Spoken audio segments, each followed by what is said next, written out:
अस्सलाम वालेकुम।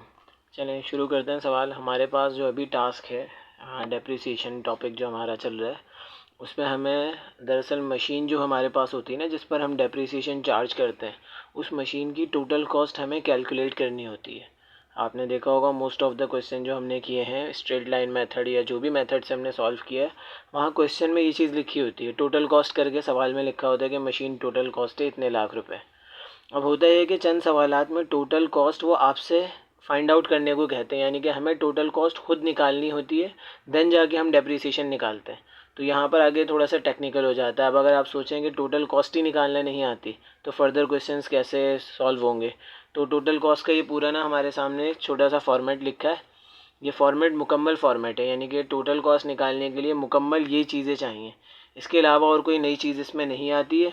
और ये जितनी भी चीज़ें लिखी हैं ये तमाम भी नहीं होती हैं, ऑब्वियसली इनमें से कुछ चीज़ें होती हैं कुछ नहीं होती। तो शुरू करते हैं। अच्छा, इस फॉर्मेट के अंदर हेडिंग डली है computation for total cost of machine, यानी कि हमने कंप्यूट करना है टोटल कॉस्ट मशीन की। ठीक है, तो इसके दो हिस्से हैं। अगर आप नोटिस करें ये पहला हिस्सा आ रहा है, ठीक है, यहाँ से यहाँ तक। इस हिस्से का नाम है नेट कैश पेमेंट। अब नेट कैश पेमेंट में हमारे पास ये चार चीज़ें आती हैं। सबसे पहली चीज़ होती है लिस्ट प्राइस। अब लिस्ट प्राइस क्वेश्चन में हमें गिवन होती है, ठीक है, क्वेश्चन में गिवन होती है इस तरह से कि भाई आपको कोई रकम बता दी, उन्होंने कहा कि भाई 5 लाख रुपए लिस्ट प्राइस, तो लिस्ट प्राइस आपने यहाँ पर लिख दी। ठीक है, उसमें से हम माइनस कराते हैं ट्रेड डिस्काउंट। अब ये ट्रेड डिस्काउंट जो है ये ऑप्शनल चीज़ है। ज़्यादातर सवालात में ट्रेड डिस्काउंट होता है, लेकिन अगर नहीं होगा तो इसको हम यहाँ ज़ीरो लिख देंगे।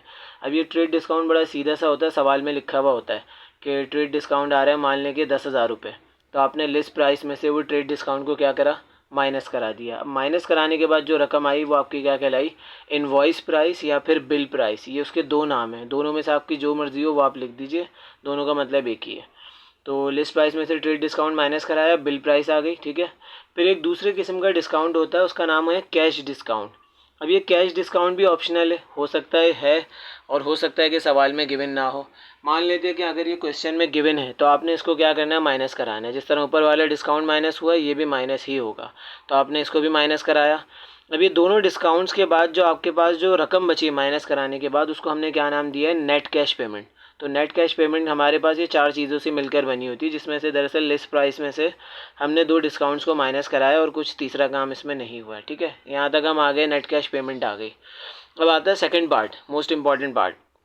इस पार्ट का नाम है कैपिटल एक्सपेंडिचर्स। एक्सपेंडिचर्स हम खर्चों को कहते हैं, इसको आप एक्सपेंसेस भी लिख सकते हैं, कोई मसला नहीं है।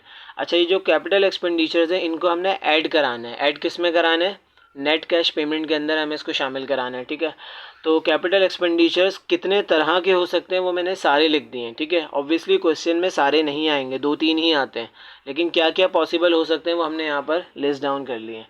सबसे पहला कैपिटल एक्सपेंडिचर आता है ट्रांसपोर्टेशन इन। ट्रांसपोर्टेशन इन जो है ये हमारा ट्रांसपोर्टेशन का जो किराया होता है, इसको हम ट्रांसपोर्टेशन एक्सपेंस भी कहते हैं।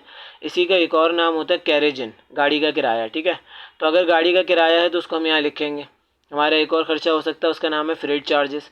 फ्रेट हम बेसिकली जो हमारे पार्सल सर्विस होती है ना, जिस तरह TCS वगैरह है, तो उसको हम फ्रेट का नाम देते हैं। ठीक है, तो वो पार्सल सर्विस या फ्रेट चार्जेस आ गए अगर क्वेश्चन में हो। कस्टम ड्यूटी, कस्टम ड्यूटी जो हम कोई माल वगैरह बाहर से किसी और मुल्क से मंगवाते हैं तो हमें कस्टम ड्यूटी या उसका नाम एक्साइज़ ड्यूटी भी होता है, तो हम वो एक्साइज़ ड्यूटी क्या करते हैं, पे करते हैं, तो वो भी हमारे पास इसमें शामिल होगा। सेल्स टैक्स, कोई भी चीज़ आप परचेज़ करते हैं तो वहाँ पर आपको टैक्स पे करना होता है, तो वो टैक्स भी आ जाएगा। Insurance in transit.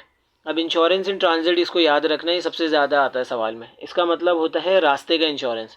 अब होता दरअसल ये है कि बिज़नेस के अंदर अगर आप इंपोर्ट एक्सपोर्ट का बिज़नेस कर रहे हैं ख़ास तौर पे, तो वहाँ पर आप अगर सामान एक शहर से दूसरे शहर या एक मुल्क से दूसरे मुल्क भेज रहे हैं तो विदाउट इंश्योरेंस आप अपने सामान को डिस्पैच कर ही नहीं सकते, नामुमकिन है। तो उसके लिए आपको इंश्योरेंस कराना लाजमी होता है, तो इसलिए उस इंश्योरेंस का नाम आ जाता है इंश्योरेंस इन ट्रांजिट। अच्छा, इसके अलावा एक दूसरे तरह का इंश्योरेंस भी होता है जिसको हम फायर इंश्योरेंस वगैरह कहते हैं, लेकिन वो ज़रूरी नहीं होता। आप अगर सामान भेज रहे हैं तो आपको रास्ते का इंश्योरेंस लाजमी कराना है, उसके बाद आप अपने सामान का इंश्योरेंस कराएं या ना कराएं वो आपके ऊपर आपकी मर्ज़ी पर डिपेंड करता है। ठीक है, तो इसका नाम याद रखना है इंश्योरेंस इन ट्रांजिट, रास्ते का इंश्योरेंस। ठीक है, ये भी इस कॉस्ट का हिस्सा बनता है, कैपिटल एक्सपेंडिचर है। नेक्स्ट थिंग आ रही है इंस्टॉलेशन चार्जेस। अब आपने कोई एसेट ख़रीदा, आपने कोई मशीन ख़रीदी, अब हो सकता है कि आपको उस मशीन को इंस्टॉल कराना हो अपनी फैक्ट्री के अंदर, अपने ऑफिस के अंदर, तो उसके इंस्टॉलेशन के चार्जेस होंगे। आपने देखा होगा कि कोई भी हम चीज़ ख़रीद के लाते हैं तो उसको हमें लगवाना पड़ता है। जैसे मान लें आपने एसी ख़रीदा, तो आपको एसी खुद थोड़ी लगा सकते हैं, आपको एक बंदा बुलाना होता है, वो लगा कर देता है। अब वो जो बंदा आएगा तो वो इंस्टॉलेशन के पैसे लेगा, फ्री में नहीं लगाएगा, तो वो इंस्टॉलेशन चार्जेस हो जाते हैं। ठीक है। एक और कंडीशन आ सकती है oils and lubrication. Oils and lubrication आपकी जो मशीनरी वगैरह होती है, तो आपको पता होगा कि उसमें ऑयलिंग वगैरह की जाती है। जैसे जनरेटर होता है तो जनरेटर में ऑयल डाला जाता है, उसके बिना काम नहीं चलेगा, तो वो चीज़ भी आपकी कॉस्ट का हिस्सा होती है। इसी तरह लाइसेंस, कुछ मशीन्स और कुछ आइटम्स के लिए आपको लाइसेंस हासिल करना होता है, तो हो सकता है लाइसेंस की फ़ी या लाइसेंस चार्जेस लिखा हो, ये सबसे कम आता है। ये जो आखिर के दो हैं ना, ये सबसे कम आते हैं। तो अगर है तो उसको भी हम क्या करेंगे, शामिल कर लेंगे। अब हमारे जो टोटल कैपिटल एक्सपेंडिचर आ गए, हमने उन सबको यहाँ टोटल किया और यहाँ साइड पे उसका टोटल उतार दिया। अब ये जो टोटल कैपिटल एक्सपेंडिचर्स आए, इनको हमने नेट कैश पेमेंट में ऐड कराया, और हमारी जो आंसर आया इन दोनों को ऐड कराकर, वो दरअसल हमारा कहलाया टोटल कॉस्ट ऑफ मशीन। ये वही टोटल कॉस्ट है जो कि दरअसल हम यूज़ करते हैं मशीन के जब डेप्रिसिएशन लगाते हैं। तो जो ये सवाल में हमारे पास सवाल में गिवन होती है, इन केस अगर गिवन नहीं होगी तो हम उसको क्या करेंगे, इस तरीके से फाइंड आउट करेंगे। ठीक है। तो ये कुल मिला के आपके सामने फॉर्मेट है। अब यह इंपॉर्टेंट बात, कैपिटल एक्सपेंडिचर्स।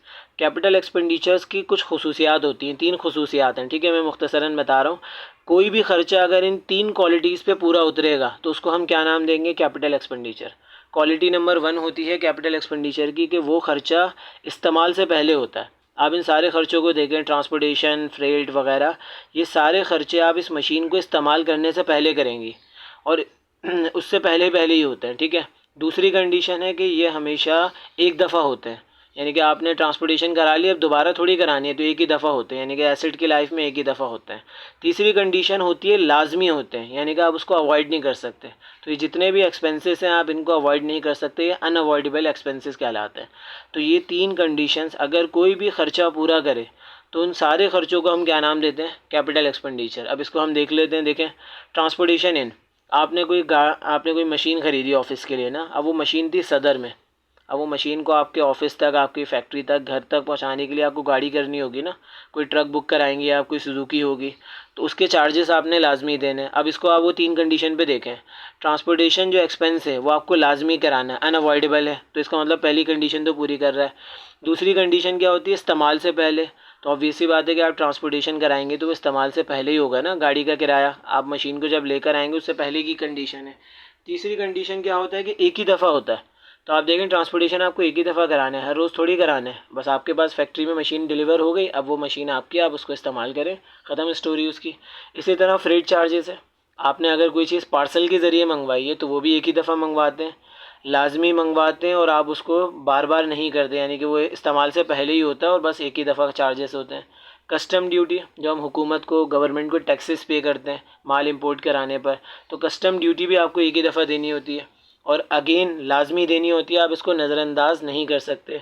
और ये इस्तेमाल से इस्तेमाल से पहले हम इसको पे करते हैं। सेल्स टैक्स, अच्छा ड्यूटी और टैक्स ने एक ही चीज़ के 2 नाम हैं, तो ये भी आपके पास सेम कंडीशन पे आ रहा है।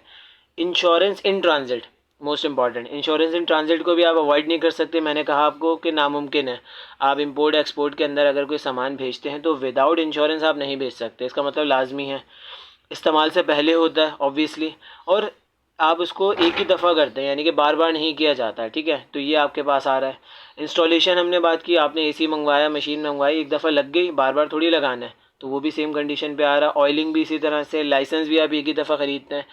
तो ये सारे खर्चे हमारे किस कैटेगरी में आ रहे हैं, उन 3 कंडीशंस पे आ रहे हैं। दोबारा रिपीट कर रहा हूँ, एक दफ़ा होने वाला खर्चा, लाजमी होने वाला खर्चा, यानी कि आप उसको अवॉइड नहीं कर सकते, और इस्तेमाल से पहले होता है। तो ये 3 कंडीशन जो भी खर्चे पूरे करते हैं उन खर्चों को हम क्या नाम देते हैं, कैपिटल एक्सपेंडिचर या कैपिटल एक्सपेंसेस का नाम देते हैं, और वो हमारी मशीन की नेट कैश पेमेंट में क्या होते हैं, शामिल होते हैं। अब हमने ये सारे खर्चों को ऐड कराया तो हमारे पास टोटल कॉस्ट ऑफ मशीन आ गई यहाँ पर। ठीक है।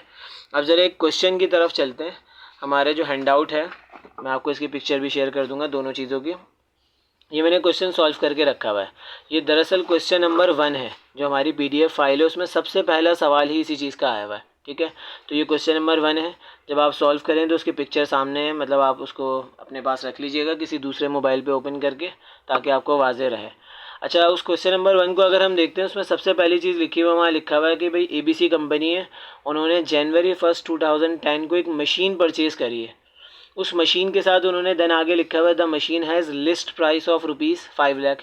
उस मशीन की लिस्ट प्राइस है 5 लाख रुपए। तो हमने देखें फॉर्मेट के अकॉर्डिंग, देखें हमने जो पीछे अभी फॉर्मेट देखा, सबसे पहली चीज़ आती है लिस्ट प्राइस, तो हमने यहाँ पर लिस्ट प्राइस लिख दी। क्वेश्चन नंबर 1 में कितनी है? 5 लाख रुपए, ठीक है। इसी तरह से सेकंड चीज़ आ रही है ट्रेड डिस्काउंट। अब ट्रेड डिस्काउंट को भी आप देखेंगे क्वेश्चन में गिवन है, उसी के फ़ौरन बाद कॉमा डाल के लिखा है ट्रेड डिस्काउंट आ रहा है 50,000 रुपीज़।